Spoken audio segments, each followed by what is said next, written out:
Okay, so welcome back. I'm on my way home here. Traffic is crazy, as always. All of the exits here are full of cars. All the on-ramps are full of cars. This is how it is every working day. So, as you can see, there's lots of traffic trying to get on the highway. I'm going to try to squeeze through some of these areas. I'm going to hit the light.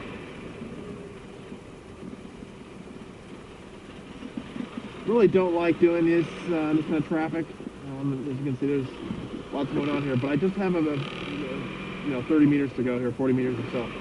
It's not so bad.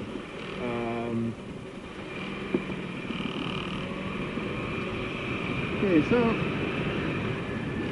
this is the end of the day, and I wanted to do another video, as I really like the idea of talking and driving and sharing some of my thoughts and what's going on.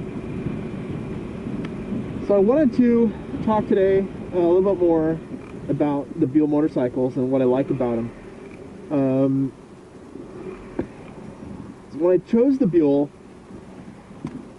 I was looking at the belt drive bikes because I really didn't want to get back into the BMW's expensive maintenance. So what I wanted to do is look at the belt drives, because chain was really out of the question for me. After the DL was regular maintenance on the chain was fine, but I just didn't want to have to do it. If I could avoid it, I wanted to avoid having to do as much chain maintenance as possible.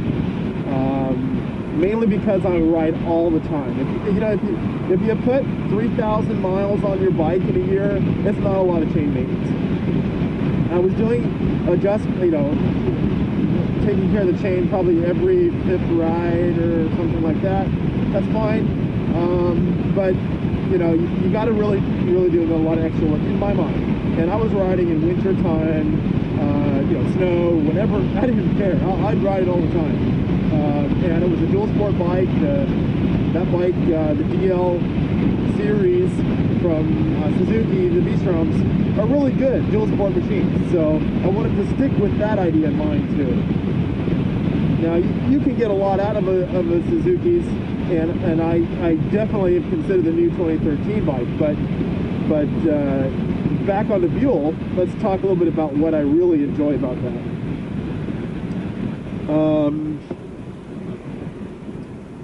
One of the things that I wanted to do was the seat direction. The seat, where you sit in the saddle, is important to me. I'm also a cycler, so you're not using your legs as much, but it is important in motorcycle riding where you're sitting, not only for the duration, but also handling the curves and positioning. Balance is also important. I can literally sit in an idle and virtually not move, depending on where you sit in the saddle. That's a really interesting point. Obviously, the longer your arms are, the better your balance is. You can do that, but what I really think is interesting is how long you can sit in the saddle, and the position has something to do about it. How much weight you're putting into the onto the handlebars.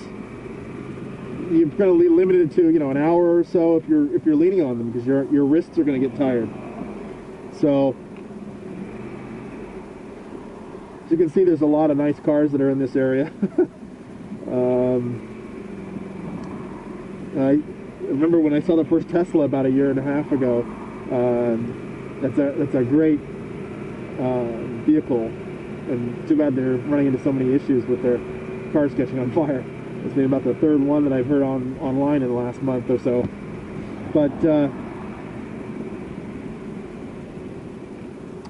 so back on the motorcycles, the concern that I've always wondered about was if the seat was really hard on the Buell bikes. And so what it is, it's actually not. It's like a memory foam, really good quality, very wide, and so it gives you a really good space, and seat positioning is pretty good.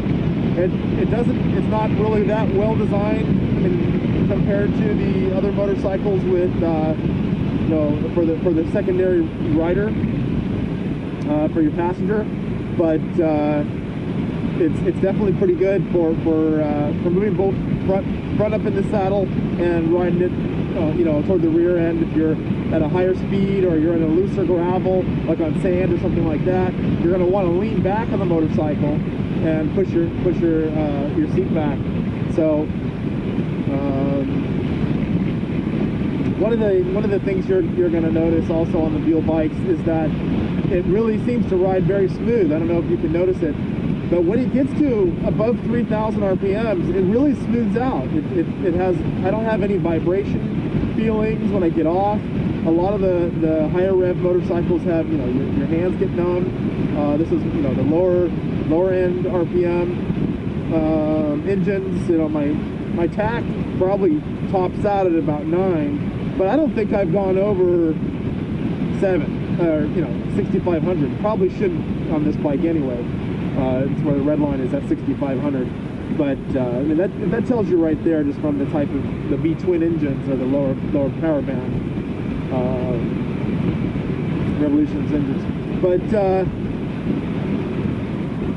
so that's another thing. I wanted low end torque for an engine. And some of the other bikes I've had, you know, if you're riding 2-up, you need to have a higher power in order to have the luggage and all the you know, the passenger or whatever.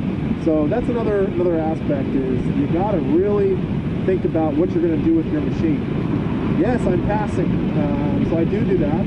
I will pass as long as I stay off that yellow line. You're fine. And I try not to do it too often, but these kinds of conditions, most of the drivers on the road are pretty polite. So you can see that it's not so bad. The worry, of course, is always if somebody breaks over across this double yellow. You're going to see that over the years of me doing this. How often it is when somebody just decides to break across the yellow line. You lose their patience and don't want to sit in the parking lot they call the highway.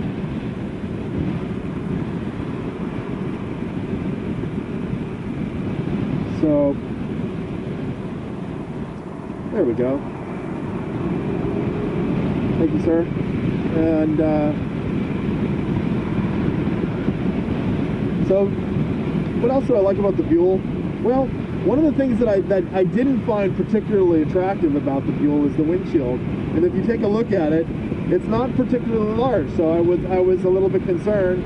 But me coming from the DL, it's not really that much smaller. The question was, what do you do about it? So I did have the larger shield on the DL, and so I thought about that. I also put the larger shield on my BMW bike, and that was a good decision.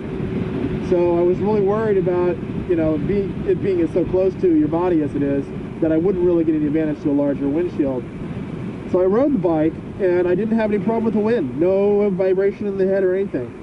So, I mean, yeah, your head's out in the wind, but you know, your helmet. But you know, the way that they've designed the way the wind comes over your body, it's not too bad at all. So